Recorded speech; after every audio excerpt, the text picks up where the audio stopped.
Um processo que vai desde o suporte que se dá ao produtor lá na cooperativa primária, até, podemos dizer assim, a distribuição e até ao consumidor final. A Frimeza é uma espécie, é uma cooperativa de segundo grau. Ela lida com outras cooperativas, por isso que é considerado segundo grau. Mas ali há uma industrialização da matéria-prima que vem diretamente do produtor rural. E é uma empresa, claro, uma cooperativa, que cresce e se solidifica cada vez mais no mercado. Hoje a nossa conversa com Elias Zidek, ele é diretor executivo da Frimeza. Primeiro nós vamos fazer aqui uma avaliaçãozinha, um conceito rápido de quem é a Frimeza, como que ela funciona. A Frimeza é uma cooperativa de segundo grau, ela é uma central, uma cooperativa central, formada por 5 cooperativas singulares. Essas cooperativas, elas fazem a produção e entregam, no caso da Frimeza, suíno e leite para a central, que industrializa e comercializa. Essa é a função da central, foi criada só para resolver ou completar a cadeia produtiva do suíno e do leite, desde o produtor até o mercado. E dentre desses produtos aí, claro, que tem toda uma preocupação com a origem de cada uma dessas matérias, seja o leite, seja o suíno. No leite a gente tem visto aí muitos problemas, especialmente com os produtores em relação à remuneração. Isso é uma coisa que a indústria fica preocupada também, considerando que a gente tem aí alguns produtores saindo da atividade, não consegue se manter. Isso gera preocupação, no caso lá, para a Frimeza? Gera, e essa é a razão, né, da nossa existência, é o produtor ser viável, o produtor existir. Se esse produtor não se viabiliza produzindo, não haverá industrialização. E o nosso foco principal é viabilizar esse produtor. Nós temos alguns modelos de produção na nossa região, no oeste do Paraná, aonde que o produtor está se transformando naquilo que a gente chama de integrado. Ele se integra à cooperativa para adotar as tecnologias exigidas e também produzir a qualidade do leite. Porque o leite, agora no Brasil, inclusive no fim de maio, entra em vigor a instrução normativa IN 76 e a IN 77, que estabelecem padrões mínimos para o leite poder sair da propriedade e também para a indústria ter um padrão mínimo para receber esse leite. Então isso forçou com que para trás da cadeia produtiva fossem desenvolvidos treinamentos, tecnologias, metodologia de produção que pudesse produzir esse leite. E nós criamos, aqui eu acho que foi o fator mais importante, nós criamos remuneração por qualidade. E temos também remuneração por volume, porque a logística tem um peso muito grande na produção de suíno, na produção de leite. Então, se você transporta mais no mesmo caminhão, o caminhão cheio, você diminui muito o custo logístico da recolha. Então, esses dois fatores, eles fizeram com que os produtores investissem na atividade, porque eles ganham mais. A diferença hoje chega a 15% no preço do leite. E com esse adicional ele consegue aplicar as tecnologias atualizadas. Não é 100% ainda dos produtores que estão nesse sistema, mas aqueles produtores menores que têm pouca tecnologia, eles estão saindo da atividade. Inclusive no oeste lá estamos tentando criar alternativas e uma delas é a criação de tilápia em tanques, né, produção de peixes, que pode dar uma opção para essa propriedade que não tem condição de seguir as tecnologias do leite. Mas o leite é um problema no Brasil, não é só nosso lá, adequar custo de produção, mas principalmente adequar a qualidade do leite dentro dos padrões do Ministério da Agricultura. Nós pensamos que terá bastante dificuldade nesse primeiro momento de implementar os padrões bacteriológicos, de temperatura principalmente, até porque nem todo o interior do Brasil tem energia elétrica adequada, com qualidade, para resfriar o leite na temperatura que está sendo exigida. Mas, respondendo à pergunta, é fundamental que a cooperativa viabilize o produtor. Esse é o princípio dessa entidade chamada cooperativismo. Suínos.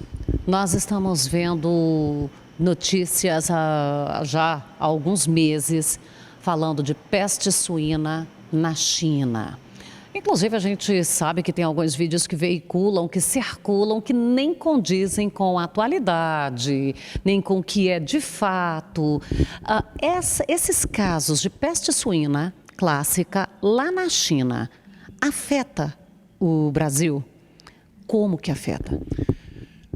A suinocultura brasileira, ela precisa competir em dois pilares com a produção mundial, porque o Brasil já produz mais do que consome. Sobra aí em torno de 800, 600, 800 mil toneladas por ano, e o Brasil poderia produzir 2, 3 milhões de toneladas para exportar, mas ele não encontra mercado lá fora porque tem barreiras. Então, dos dois pilares, um pilar é econômico. Então, o Brasil tem que ser competitivo no custo de produção. Então, precisa ter produção de grãos, precisa transformar isso, precisa verticalizar, agregar valor a esses produtos e exportar a preço menor, por exemplo, dos Estados Unidos. Esse é o grande desafio. E o outro pilar é o da sanidade que você está levantando. A questão sanitária no Brasil, nós podemos dizer que estamos bem. O Brasil, as duas principais doenças que eu chamo que influem no mercado do suíno, que é a febre aftosa, que é do boi, né, mas ela interfere no suíno, e a peste suína. A peste suína clássica e a peste suína africana, que é essa africana que é a mais grave. Então, o Brasil tem certa proteção a essas duas doenças da suinocultura. Um dos problemas é que a aftosa é do boi, se vacina o rebanho bovino. Então, vários estados, hoje só Santa Catarina é livre de febre aftosa sem vacinação, e o Paraná agora fez a sua última vacina, em maio, e possivelmente até 2021 nós também seremos livres sem vacinação. Isso significa que podemos entrar nos mercados melhores, que remuneram melhor. Japão, o México, Coreia do Sul, são países, a Europa, que hoje nós não podemos entrar com a carne suína. Então, como essas doenças interferem no mercado e afetam, principalmente peste suína africana, drasticamente o rebanho, aconteceu na China esse evento, o ano passado, que para eles é um problema e para o Brasil é uma oportunidade. Todos sabem que a China é o maior produtor mundial de carne suína, em torno de 54 milhões de toneladas, isso representa aproximadamente 50% da produção mundial. Então, fala-se hoje que em torno de 20% do rebanho, das matrizes chinesas, serão abatidas por causa da peste suína africana. Então, africana, peste suína africana. Então, você imagina 54 milhões de toneladas, 20%, isso são quase 11 milhões, são 11 milhões de toneladas que deixarão de ser produzidas.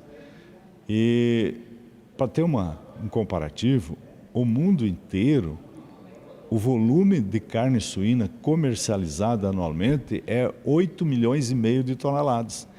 Então, só o que a China vai deixar de produzir significa uma comercialização mundial de carne suína, até mais que isso, são 8,5 milhões de toneladas que hoje se comercializa, e a China perdeu 11 milhões, ou vai perder 11 milhões. Ela vai perder mais do que todo mundo numa rodada. Do que todo mundo comercializa, porque grande parte dos países, veja, o mundo inteiro produz 110 milhões de toneladas, mas ele só troca de país com país 8,5 milhões. A comercialização em interpaíses ela é pequena, porque a maioria dos países são autossuficientes.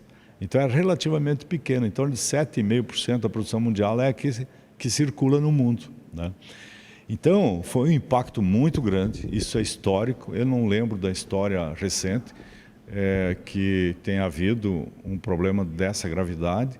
Isso vai interferir no mercado, já está interferindo no mercado mundial. A carne brasileira que vai para Hong Kong, que vai para esses países que o Brasil pode colocar, já aumentou 25% em dólar em questão de 60 dias. E o principal também, que o chinês sabe que não vai conseguir reabastecer com essa carne suína no curto prazo. Que o suíno demora aí de 3 a 4 anos, a estimativa para eles recomporem esse rebanho. E o que está acontecendo já nesse momento? Estão comendo mais carne de frango. O consumo interno já aumentou na China. Por isso que o frango aqui no Brasil também melhorou. Melhorou a comercialização, houve uma reação significativa também, ao redor de 15% nos preços em dólar, e tudo por efeito da peste suína africana que incidiu lá na China. Então a desgraça deles é a oportunidade para nós brasileiros. Zidek, eu sei que a sua área ali é especialização sua com suínos e leite, mas naturalmente o que completa essa cadeia, ou que promove essa cadeia também vocês estão acompanhando tudo. Tudo isso aí, lá no grão, no milho especialmente, vai refletir, porque o produtor hoje ele está preocupado de certa forma, porque tudo indica uma bela colheita. E aí todo mundo já sabe, oferta, o preço cai. E com isso aí, pode dar uma equilibrada? A gente ouve muita preocupação com grãos, né?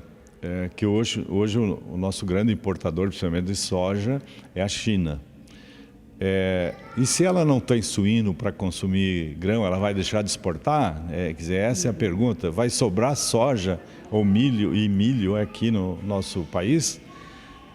A nossa visão é de que deverá ter uma certa acomodação de preços nessa safra, mas nós estamos vendo que não deverá ter muita oscilação, porque essa carne que faltou na China para suíno, em forma de suíno, ela vai entrar de outros países e do Brasil na forma de frango, como eu falei, vai substituir por frango. E o frango come milho, come farelo, né? Então, acho que o produtor de grão não tem muito que se preocupar, porque vai ser consumido mais grãos internamente aqui no Brasil, e os outros países que vão produzir para abastecer o que falta também necessitam importar grãos. Então, na nossa visão, não deverá ter um impacto muito grande em grãos. Isso é bom porque tem que haver um equilíbrio, né, nessas cadeias produtivas. O produtor de grãos tem que se viabilizar, e o produtor de frango, de suínos, de leite também precisa se viabilizar. Nós achamos que o que aconteceu na China é uma oportunidade para reequilibrar economicamente e financeiramente essas cadeias produtivas da proteína animal. E com certeza haverá aumento de produção de frango, de leite, de suínos, e isso exigirá maior consumo de grãos também. Então, eu acho que nem tanto o receio de que a China não vai importar, porque o Brasil vai consumir mais e outros países também vão importar grãos.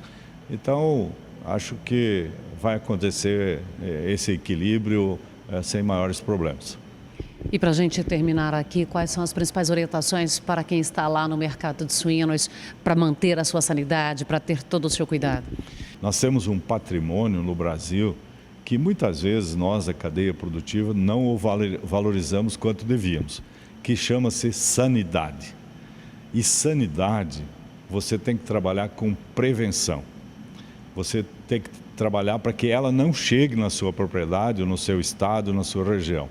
E existem formas através da biossegurança. Existem normativas já dentro do Ministério que determinam e dão instrução de como conduzir uma propriedade dentro de todos aqueles aspectos da biossegurança. Quer dizer, evitar visitas, principalmente vindas de fora, produzir dentro daqueles espaços adequados, né, do rebanho, dentro das instalações. São várias as atividades possíveis que garantem essa biossegurança.